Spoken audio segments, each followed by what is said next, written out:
Hi, this is Mark Lowry, and you're on Faith's Edge with Joe Taylor. There's so much badgering and bickering and back and forth, vitriol between people in high places. We only focus on Jesus, who taught us how to love one another. That's the message I think we're trying to get across. His relationship with Jesus is the thing that's so forefront in everything that he does, despite the fact that he's one of the best guitar players in the world, literally. That's pretty much been agreed upon. Thank you, Mr. Mark Lowry, for the introduction. I love Mark Lowry. He's an amazing comedian, he's an incredible singer, and he's a downright great guy. You can hear my conversation with Mark at onfaithsedge.com/92. That's onfaithsedge.com/92, where he gives a very hilarious and revealing, very transparent conversation. Again, that's onfaithsedge.com/92. Well, hello. Welcome to the 128th episode of On Faith's Edge. My name is Joe Taylor, recovering atheist and your servant in Jesus Christ. This is your place to hear conversations about God and living a life of faith in Jesus Christ. I am beyond excited to bring you today's conversation with guitar legend Phil Keaggy and his partner in a brand new album project, one of the most respected names in Christian music, Rex Paul. Phil and Rex have teamed up for an amazing new album, Illumination, that features 11 songs, including new versions of 4 of Phil Keaggy's classics, as well as 5 originals from the 2. This album has a fresh 80s rock throwback feel, energetic and inspiring. I love this new project by Phil Keaggy and Rex Paul. Phil Keaggy is a legend in not only the Christian scene, but throughout all of music for being one of the greatest guitar players ever. He has 7 Dove Awards and a Grammy nomination. Rex Paul has released 4 albums as a solo artist and has contributed to more than 3,000 recordings on other artists' projects. Today, Phil, Rex, and I talk about how their longtime relationship brought about Illumination, the important messages of Christian music, the very different paths Phil and Rex took that led to Christ, and Phil's impact on Rex's life and career. And in a bonus conversation at the very end of the show, we talk about how Phil feels about being called one of the best guitar players in the world, and Phil and Rex talk about Christian artists to watch for. How long have you guys known each other? I think about 15 years. What took so long for you to do a formal project together? For 15 years, I played on a number of his songs, one of his projects, and then we just started to hang out, have lunch together, and talk about the Lord, and talk about our faith, talk about our music, and get together and play guitars. I was doing a few podcasts back in between 2006 and 2008, and he was a guest on one of my podcasts, and I featured his music, and we played a bit on the show. Mm-hmm. And then out of that came a growing friendship, and so I played on a song of his called "Maybe Tomorrow," and out of that came an interest in collaborating together. Yeah, it was a dream to have Phil play on my project, and actually projects, and that particular song was just I don't know, it was a heartfelt song, and it came together, and we had a good time. And actually there was a song that Phil and I, so we began obviously collaborating and playing together. Phil did a record all at once, not too many years ago. And so our friendship and playing, and of course he had played on my stuff, and I, we'd hung out and kind of riffed, and just, that's just a dream scenario for me, just, learning it and then having to play my project. But then we tried to write together, and we found a way to do really creative stuff. And so we wrote a song called "I Love the Way You Love Me" for that record. The writing happened so naturally, so fast. The sound was so young and youthful and poppy sounding that it just really kind of blossomed. And so I think from that point we go, wow, this is pretty cool. Let's kind of find a way to do something, do a project together. And I think initially we had begun to maybe think about produce Phil's record, his next record, and maybe work that direction. Then we began kind of throwing ideas around, and Phil pulled out a recording of a song, or actually just a chorus, about 20 seconds of a chorus that he wrote in 1971, I believe. And I remember he said, we were talking about ideas, and it was a reel-to-reel that he captured, to make sure after the tape had kind of got twisted, and then, that's all he had of it, because I think the tape itself kind of self-destructed. So he got a copy of it, and he played it to me. He says, "Can you do anything with that, And oh my goodness, it was an acoustic progression, and of course Phil had the chorus, I believe, and it was just right in my wheelhouse. It was like Jesus music translated into progressive rock, in my wheelhouse of the 2000s. We did that track and wrote, Phil came up with verses and melodies, and just from there we got really excited. And then from that point forward, it was just progressively a better experience every time we got together to create and write. Included in that process, we started to consider to redo some of the Keaggy classics, which we did on this record. We did Time, Let Everything Else Go, Spend My Life With You. And there's actually a song that we did that was a holdover from All at Once that Phil had some tracks to that I kind of reconstructed, and just came out so fun, so fresh. Before we knew it, we had 11 songs. Wow. So, every time we got together, there was quick progress, and say, for instance, I'll cite some songs from the Illumination album that are fresh, really fresh and new. That would be Don't Hold Back, Nothing Can Separate Us, Glorify Your Name, and I believe the other one would be Calling Us Home. Rex had pretty much the foundation built to those songs. He had the progressions, he had the instruments already recorded, and he brought them over to my place. And we sat down, we wrote verses to it, because he had the choruses done.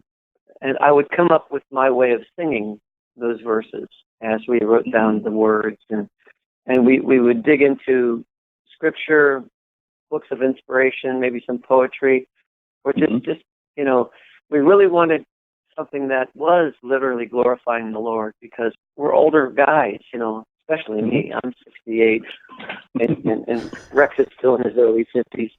So, but we're older fellas, and yeah.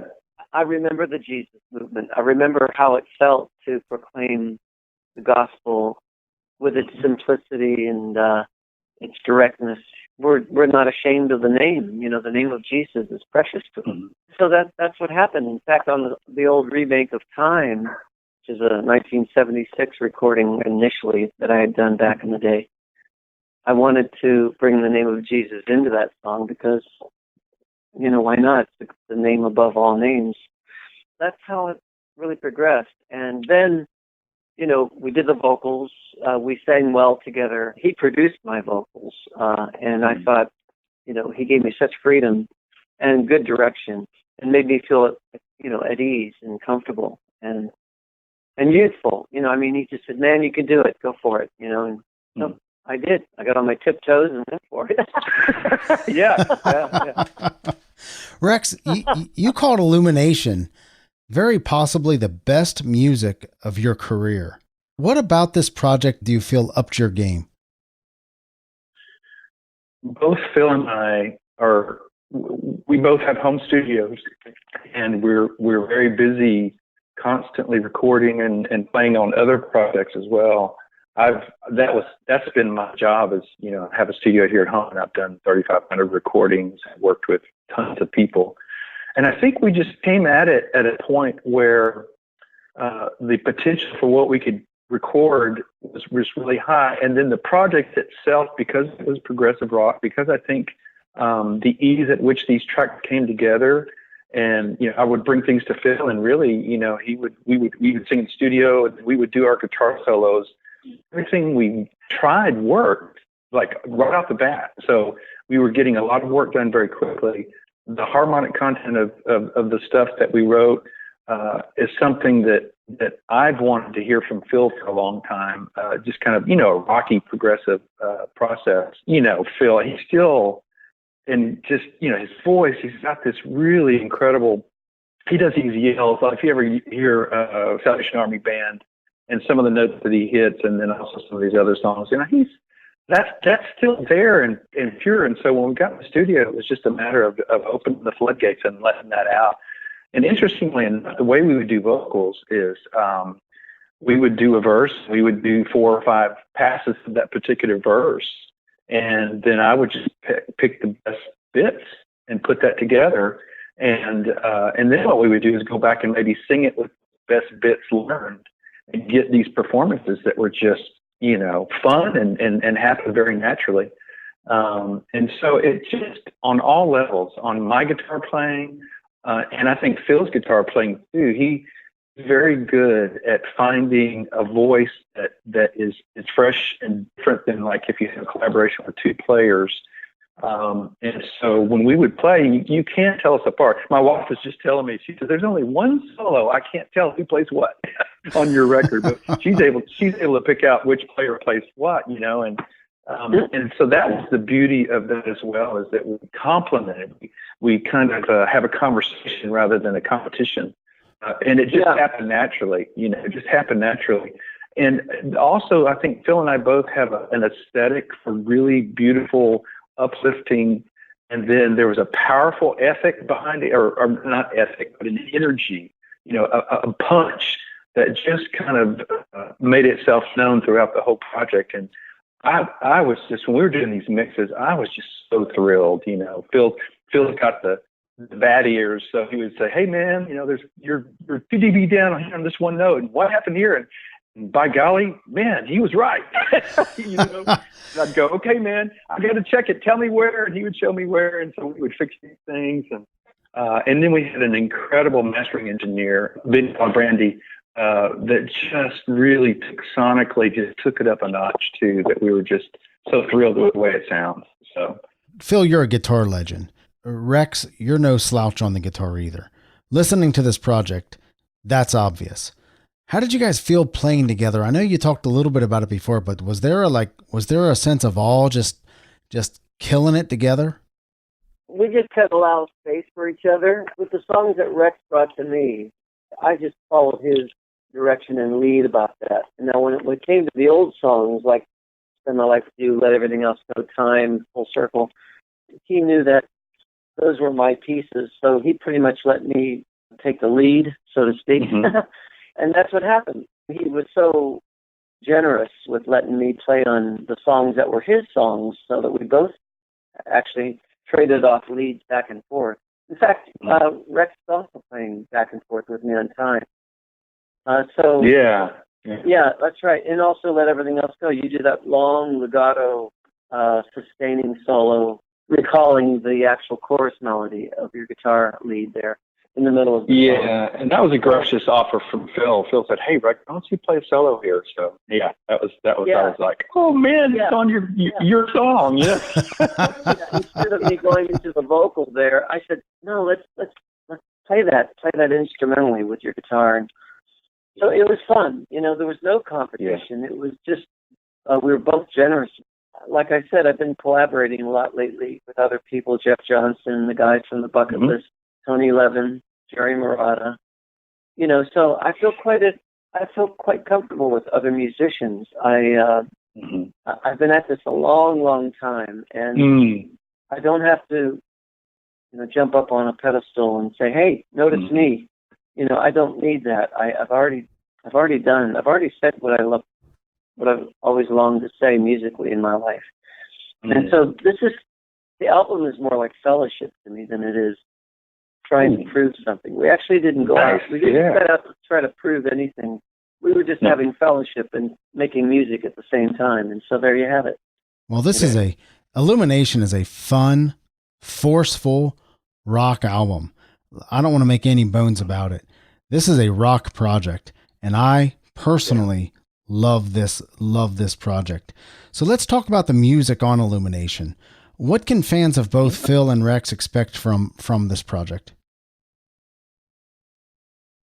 Number one, I think you can expect really good guitar playing, and not just technically, but emotionally. There's really emotive moments, and tones, I think, are really, really rich. And then vocally, I think surprisingly, it will really surprise a bunch of people that there's a lot of layered background vocals, and Phil's vocal is really, really good. I kind of have a character with my voice that I kind of, when I would bring songs to Phil, I kind of, wrote some courses that I'm one of those guys that I have to have a music piece that fits my voice. I can't just sing anything. I have to have something that sounds good.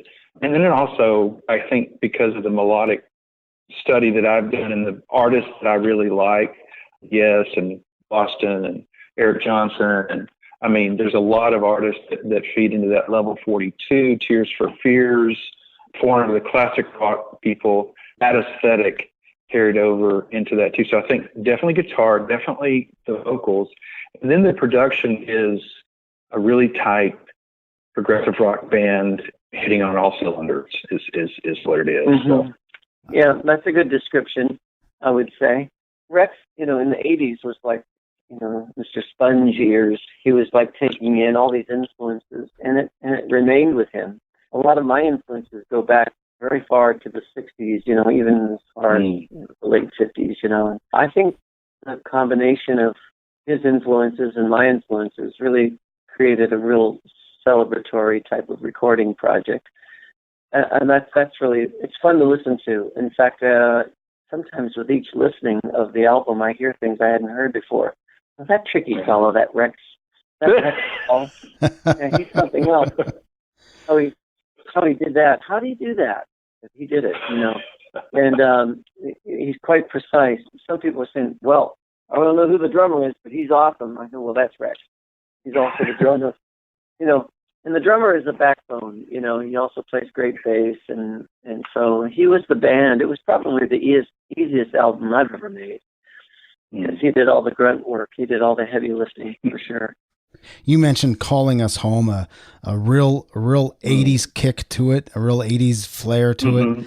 I believe, of course, some of these are Phil's originals. I Believe has I like that distinct late Beatles sound of I Believe. The pop feel of Full Circle is fantastic. Let Everything Else Go is beautiful, absolutely beautiful, and that unmistakable power ballad solo, that soulful power ballad at the end is just perfect. Fans of rock and roll are going to really like Illumination. What's your favorite pieces off this? Songs that I like to listen to are Don't Hold Back and Nothing Can Separate. Also, Calling Us Home is special too. I also like Rex's song about the bus. You never know who you'll meet on a bus. I think that's just a very cool story song. It's a very, very descriptive song. Great thing about the album is it just feels really good from the first track to the end. It does. And like Rex mentioned, the last track on the song is called Day of the Lord, which was a song I had written with Brian Clark for the All at Once album.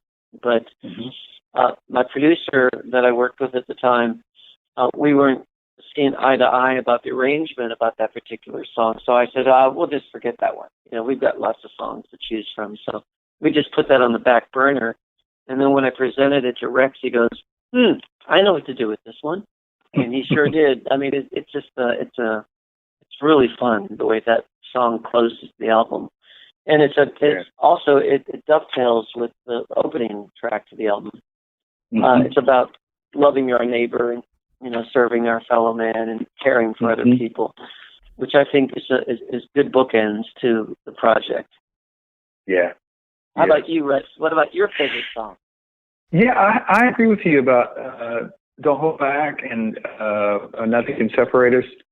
I am one of those people that have a story about one of the Phil Keaggy songs affecting me. So when I hear Let Everything Else Go, honestly, it was when we first started that, I was kind of a little scared, a little trepidatious, because I remember when the Holy Spirit fell. I remember when, those images of the verse appear, and I remember being affected by, an encounter with divine God, and feeling that moment.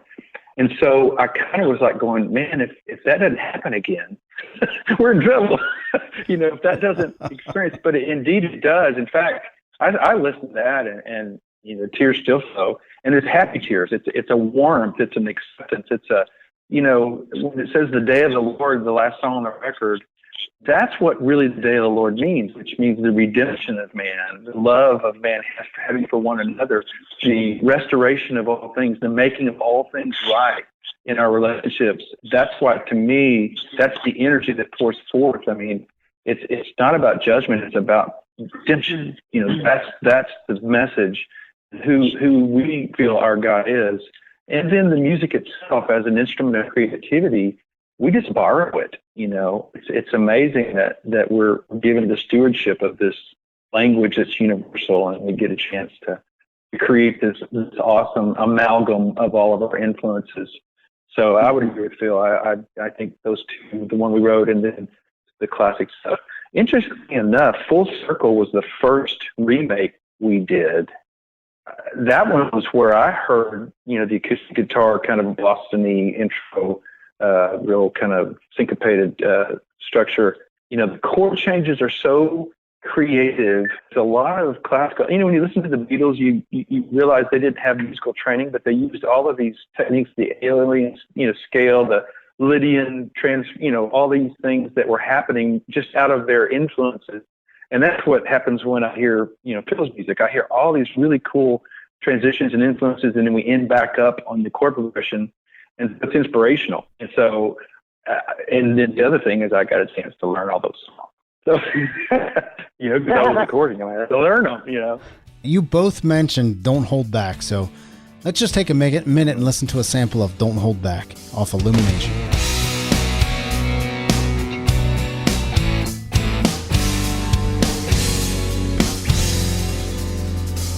Saw a child on TV just the other day, tears running down her face. I don't know where she's from, but the look in her eyes says she's dreaming of a better place. Then I heard a voice in my soul, just reach out, don't let go. Love is gonna find a way.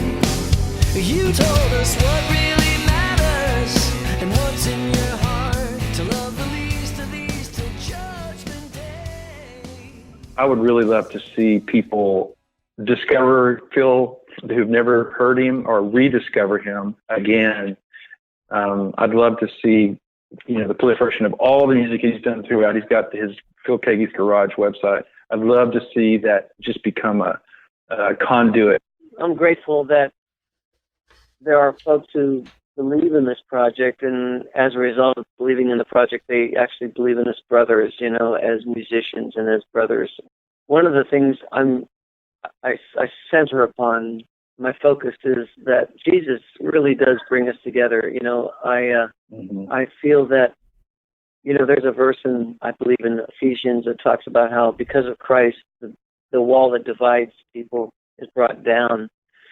And there's so much badgering and bickering and back and forth vitriol between people in high places as well as in the neighborhood. If we only could focus on Jesus, who taught us how to love one another, that's the message I think we're trying to get across with this project, and that we really could focus on Jesus, who is the author and giver of life, and also the true example of love, of brotherly love, and the kind of love that really is sacrificial and non-judgmental. That's the thing. That's the key to happiness. That's the key to unity. That's the key to, I believe when you walk with Jesus, he shows you through the power of the Holy Spirit how to treat one another, and that's important to us. So, Phil, how did you come to believe in Jesus Christ? Well, I believed in God since I could remember because of my mother's influence. She was a very godly woman, Irish Catholic lady, and took me to church and taught me how to pray, gave me a sense of reverence for God. I was just a normal kid. I got into guitar, and I got into bands, and then she died in a car accident when I was 18. And my oldest sister had become a new believer, a born-again believer, she was raised as well, to know God and to walk with God and to pray to God and to believe in Him. But just like Nicodemus, he studied the Scriptures and he walked with God, but he also needed a deeper experience, and that's what happened to me. She helped me find that deeper experience of walking with Jesus and getting to know Him more personally. That's where it began, and that's when I began to change the way I began to write songs and to present the gospel to my friends who were in the audience. So you really came to faith in Jesus Christ as a personal relationship. 18, 19, is that about right? I was 18, almost going to be 19. How about you, Rex? I always had a sense that, like Phil, that I believed in God. When I was 8 years old, I heard an evangelist speak about the peace of God and Jesus. Jesus sacrificed for me in His pursuit of me. So at 8 years old, I said, I want that. I didn't necessarily understand the detail, but my heart just said, I need to do that. I want that. So I was baptized at a little creek in a central Texas town, going to high school and adolescence, and there was this swing back and forth with the appetites. But the Lord really showed me as He grew me. Even He never let me go. It was not my grip of Him; it was His grip of me that I could rely on. It was His salvation. I couldn't save myself. It was His grip of me, and every desire of my heart, every appetite, even had a deeper source. So hunger and thirst, and even those parables that Jesus talked about, He was lovingly telling us, you have a God-shaped hole, and I want to satisfy that. Go deeper with those desires. And so that's what He did in my heart, as went to a deeper place to where He was the ultimate fulfillment of any of those desires. And by doing that, it completely revaluated, transvaluated everything in my life. So all of a sudden, the meek became beautiful. All of a sudden, the least became the greatest. And it really made sense to me of the upside down kingdom, the upside down paradigm that, the least shall be greatest. If you want to gain your life, you must lose it. Because that sacrificial love is truly where your heart is just lit on fire and your true satisfaction is satisfied. And so, and living there is also the way that I think he lets foolish things start to drop away, because my desire is for something more beautiful. And so it's his grip of me. It's just His grip of me, not my grip of Him. And as He holds me, he draws me into His heart, I love how you say that, Rex. It's His grip of me, not my grip of Him, that holds you there. Because many times in our life, we lose grip of God. You became a Christian at a very young age then. Did you have a time in your adult age that you kind of drew the line in the sand and you said, you know what, I know I was baptized in the creek at 8 years old, but by golly, right now at this moment, I do believe this stuff. Did you have an adult moment where you planted your flag and you said, yeah? After I was baptized, I was a good chameleon. I would be the good, obedient son and, make good grades, but then I would go and I had a really rebellious carnal lifestyle. I mean, things I wish I wouldn't have done, and including drugs, not hard drugs, but enough to be dangerous, promiscuity and kind of just following the culture and the idolatry. But at 19, something happened to me at 19 where I was in college. It's first year of college, and the Lord, I was living foolishly, and there was just a night I woke up in bed, and it was just quit being foolish, And that at 19, it was no, it's time to let the childish things go. Thought like a child. Now I need to think like a child of God, a man of God. And He brought it to me in His sovereignty and His incredible, merciful grace. He invaded my heart. And from the age of 19, I did music and ministry and have not slowed down. And it's really His work in me. Like it says in the Scriptures, the power of God working through me, not myself, but the power of God working through me, which aligns with all of your skills, your giftings, your passions, your calling. He will align that. And he just blessed me with that when I was 19 years old. Phil, have you ever had a time where you questioned your faith or maybe even the existence of God? No, I can say I haven't, because my wife and I went through some hard times in the early mid-70s when we lost babies. They're prematurely born at 5.5 months, and then another time at 6.5 months, and then a miscarriage a year later. It brought us to our knees. It made us, brought us to tears. It brought us some heartache and some struggle there. What happened was we just kind of felt that stuff like this happens to people. People go through heartache and hardship.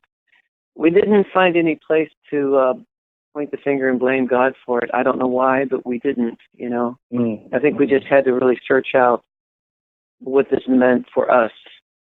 And it actually ultimately drew us closer together. And eventually we did have our kids. We have 3 beautiful and grown children today. Yesterday we celebrated our 46th anniversary. Wow! So, Congratulations, and I credit our faith in Jesus for the longevity of our marriage, because like we always felt that Scripture was special to us, and He is before all things, and in Him all things hold together, and we felt that was really true in our lives, and my faith in man has waned off and on, but not the Lord Himself, because He is true. I can't ever think of a time He ever let me down. I don't feel I deserve what He's given me, and I don't feel like I feel like I don't want to complain. I have a tendency in my humanness to sometimes grumble about the workload, sometimes of travel and things like that. But then I think of what other people go through. I can't. There's no place to complain, and so I won't. And I just want to be grateful, carry on that way, and love this good woman that the Lord has given me. And together we walk in faith together. And I think our kids see it, and I think that's been a good thing. As Christian men who have kind of been there, done that, been in the Christian industry for a long time, Christian music industry, and had your ups and downs and trials and tribulations, what would you say to that person that is right on faith's edge, making that choice to believe or not to believe in God?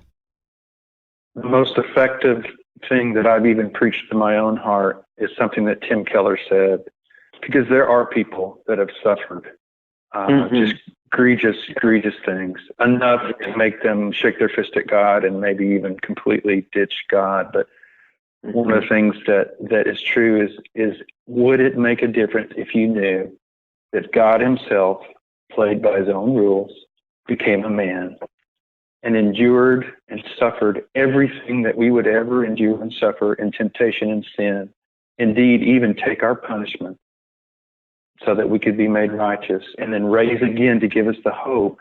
And then He says that in our suffering, He will be with us. He will be with us, and it's hard right now. And ultimately, He will redeem, He will make it right, because every one of us are going to see Jesus in 70 years or 80 years, every person on the earth. That's when Jesus is coming back for that person, because we're going to expire. And if that's true, knowing that He's with you, does that make a difference? Will that make a difference? And if that ignites your heart just a little bit, hold on to that. Hold on to that. Pursue that. Because I believe that's the channel that God will reveal Himself, His love to you. And as horrible as you may have been hurt, and I have no idea. I meet people all the time. But my encouragement would be, hold on to the love of God, because He will redeem. He will ultimately make all things right. And even in your life now, you have to steward your suffering just like you steward your blessing. It's like, don't waste a good crisis. And I know that sounds trite, but man, just collapse on the cross and you will find rest for your soul. I promise you will. I don't think we can say anything more than that. Guys, I am so excited about this Project Illumination, the partnership between Phil Keaggy and Rex Paul. This album has rock and roll, everything from classic rock to prog rock. Fans of Rex Paul and Phil Keaggy are going to love this project. I love this project, guys. Thank you so much for hanging out with me tonight. You're welcome, Joe. Thanks, buddy. You can follow Phil at philkeaggy.com. He also has a Facebook and Twitter account. You can follow Rex at rexmusic.us. These links, as well as all the other links, can be found on today's show notes at onfaithsedge.com/128. That's onfaithsedge.com/128. I highly recommend that you visit Amazon.com and pick up Illumination. You will love this album. And I love bringing you engaging conversations about faith. If this show entertained you, encouraged you, informed you, or brought value to you in any way whatsoever, will you consider using any Amazon link at onfaithsedge.com? We'll get a modest commission from the purchase, but it doesn't cost you a penny more. Thank you so much to Phil Keaggy and Rex Paul for joining me today, and thank you for listening. You mean a lot to me, and you mean a lot to this show. Remember, God is real. He loves you, and so do I. God bless.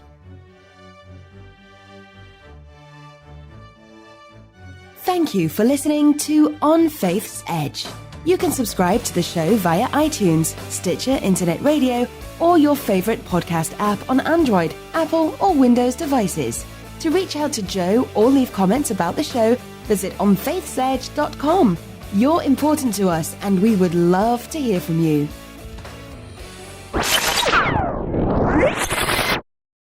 I think Rex was very articulate. Well, I tell you, I do want to say one thing. There is something that has inspired me too. Is the Jesus movement was where a lot of the truth about Jesus was given to me, and I Phil was a big part of that. And Love Broke Through actually was the record that opened the door to hearing somebody sing I Love You, Lord, with such great music and with heartfelt meaning. Phil's life in the Jesus movement and also his faith has been so consistently faithful.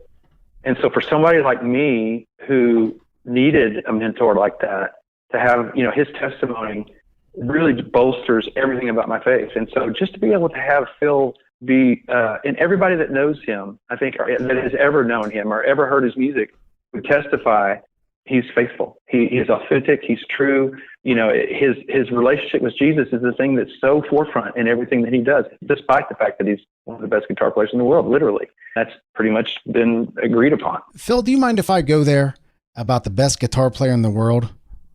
I do mind that.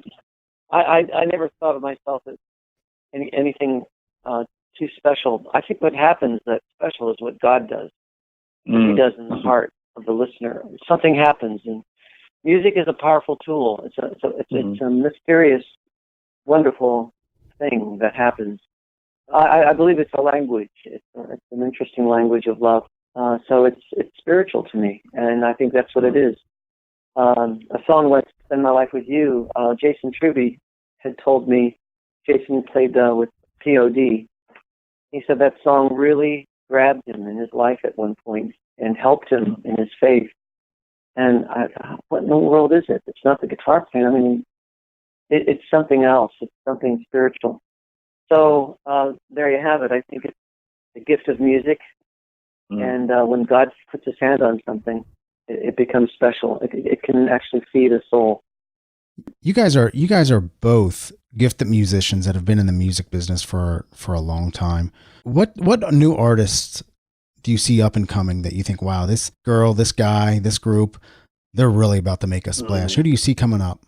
Scott Mulville is doing something amazing. The bass player guy, a singer. Yeah. Just fresh and yeah, he's fresh and creative. I'm hearing some amazing.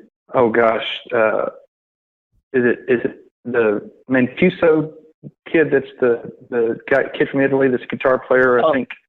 Yeah, Matteo Mancuso. Yeah. He's pretty remarkable. Yeah. There's a lot of people, and then there are people who aren't flashy, who are just gifted and blessed and heartfelt. Yeah, Sherry Keaggy's got some great music too. That's just her journey, what her latest stuff. You were talking about that too. I just feel kind of triggered me to listen to some stuff. And Sherry's been on my show a couple of worship, times. I like her a lot, man. She's her worship heart. Oh my gosh! Just, yes. Yeah. Andrew Peterson is another one that I respect. Yeah. And, oh my. Yeah. Of course, he's not a kid anymore. He's all grown up. He's all grown up.